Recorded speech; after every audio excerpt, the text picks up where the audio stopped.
Merci, Monsieur le Président. Merci aussi pour tout ce soutien au Congo, à l'Afrique montante et notamment à la démocratie congolaise. Merci aussi au soutien que vous apportez au général. En effet, à la veille de son arrestation, quand j'ai discuté de toutes ces questions avec le général au téléphone, c'est un homme ouvert au dialogue et c'est un homme qui estimait que, effectivement, la situation dans laquelle nous nous retrouvons tous aujourd'hui était une situation terrible, difficile pour le pays. Et qu'à partir de cela, une seule issue était possible, c'était un dialogue inclusif. Qu'est-ce qu'il entendait par le dialogue inclusif? C'était appeler toutes les forces vives du pays pour voir ensemble comment régler toutes ces questions de crise qui s'imposaient à nous comme une certaine fatalité. Alors, malheureusement, un jour après, il a été emprisonné et mis dans la situation que nous connaissons tous. Mais ce que je vais dire n'engage peut-être que moi, parce que j'ai mon analyse personnelle, c'est que c'est bien dommage que notre ami et frère qui représentait Parfait Kolela soit parti. Mon analyse est simple. Monsieur Sassou a fait...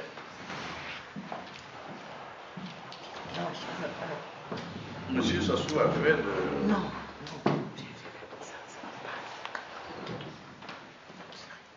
Monsieur Sassou a fait de son affaire avec Mokoko une histoire personnelle.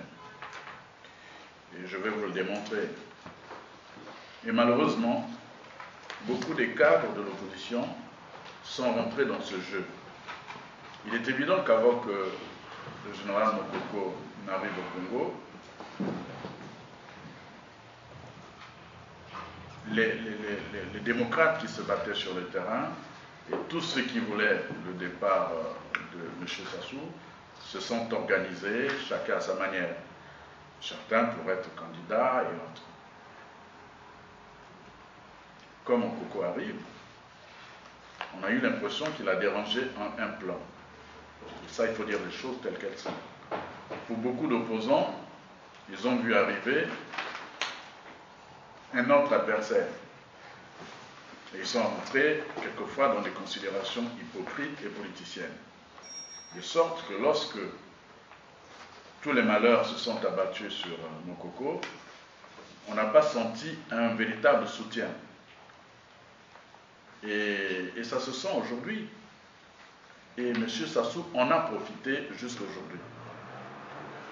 Vous discutez avec des gens de l'opposition qui se dit de plus en plus modérés, ils vous disent pourquoi pas aller au dialogue, même sans Mokoko, parce que de toute façon, Mokoko n'est pas un personnage providentiel et tout ça. Je me dis, à partir de ce moment, ces gens-là rentrent dans un jeu assez dangereux. Ça, c'est mon point de vue. Ça aurait été Mokoko, ça aurait été d'autres, j'aurais pu avoir le même raisonnement. Pour moi, c'est simple, et je l'ai vérifié à travers les réseaux, à travers le Quai d'Orsay, à travers la francophonie, et à travers tous les contacts que le ministre des Affaires étrangères du Congo est venu prendre à Paris. C'était pour avertir les autorités françaises qu'ils étaient prêts à amener Mokoko devant les juges, que Mokoko préparait un coup d'État, qu'il préparait une insurrection, et tout le discours du ministre des Affaires étrangères du Congo à Paris était juste cette forme de préparation psychologique à l'opinion tout à fait internationale, et notamment aux officiels congolais, pour leur dire, écoutez, en français, pour leur dire, il faudrait, nous voulons bien discuter avec tout le monde, et tout le monde est d'accord, mais sauf avec Mokoko, parce que Mokoko nous aime. Ça, je sais de quoi je parle. À partir de ce moment, M. le Président, vous sentez que des gens comme nous, on est un peu embêtés. On est embêtés parce que, bon, quand on discute avec certains qui se disent modérés, ils vous disent oui, mais pourquoi pas un dialogue, même sans Mokoko? Mais c'est méconnaître aussi M. Sassou, qui a toujours procédé par ce jeu, qui est le jeu politicien, qui consiste à diviser pour régner. Il a divisé une famille. Est-ce que Parfait Kolela se souvient que un jour, quelqu'un qu'il considérait tous comme leur père est venu diviser une famille pour ses fins personnelles? Deux frères, Parfait Kolela et Landry, se sont déchirés sur la place publique comme deux adversaires, alors que c'étaient des frères de même sang. Quand quelqu'un arrive à faire cela, écoutez, ils s'en foutent du reste. Tous ces opposants, qu'il s'agisse du CAP, etc., ont-ils oublié leur exil? Ont-ils oublié que le véritable dialogue que les Congolais ont recherché depuis longtemps, c'est le dialogue de la réconciliation qui devait faire que tous nous voyons le même horizon, c'est-à-dire un Congo prospère, un Congo uni et un Congo qui est l'héritage, le patrimoine de nos anciens. Donc cette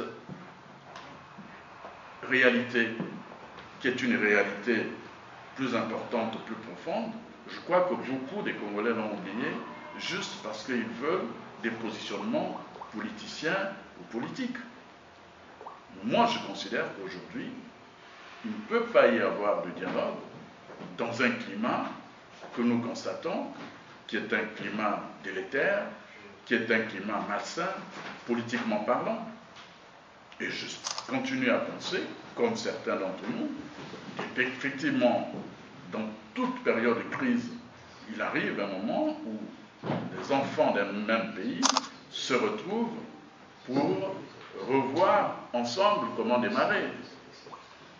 Et à partir de ce moment, comme je n'ai pas de signes qui montrent réellement qu'il y a cette volonté qui est profonde, qui est grande et qui est une volonté partagée par tout le monde, je ne peux pas croire que demain, il puisse y avoir un véritable dialogue.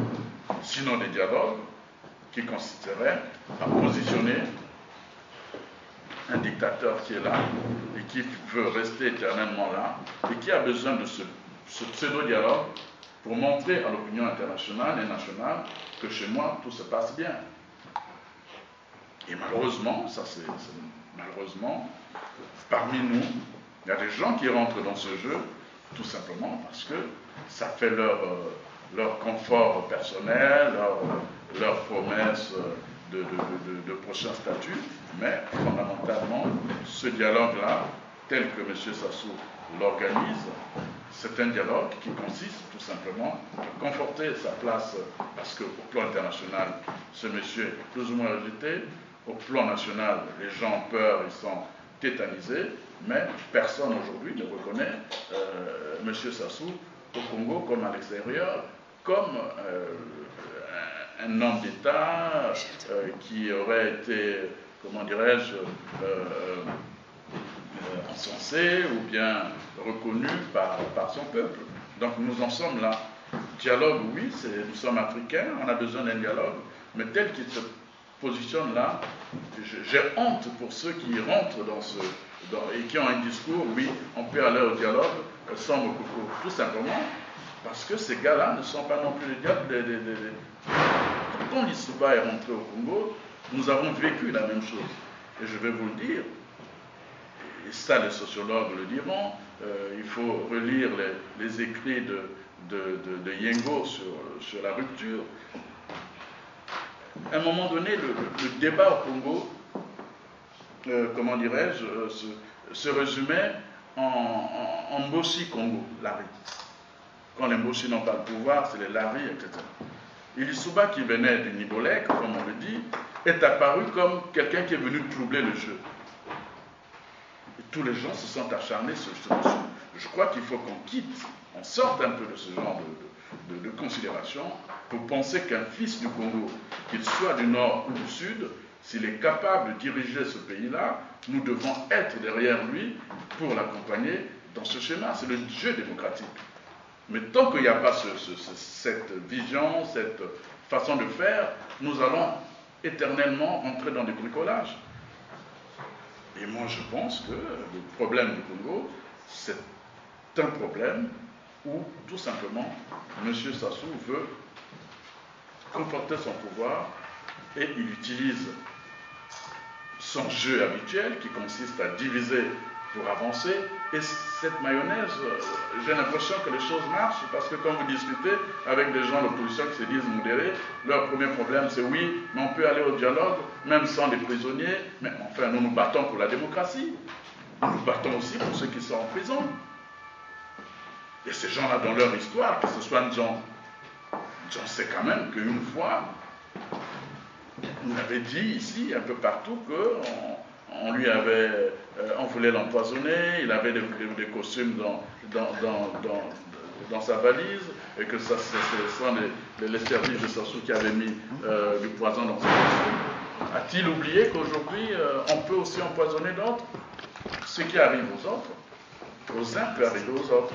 Et moi je dis, vive le Congo, vive la démocratie, et nous nous battons pour la démocratie, nous nous battons pour un Congo uni, rassemblé, comme a dit mon prédécesseur, mais nous nous battons aussi tout en étant vigilants sur les traquenards d'un dictateur qui a compris qu'au Congo, on peut, avec l'argent, diviser certains pour avancer. Voilà, Monsieur le Président, ma contribution à ce débat.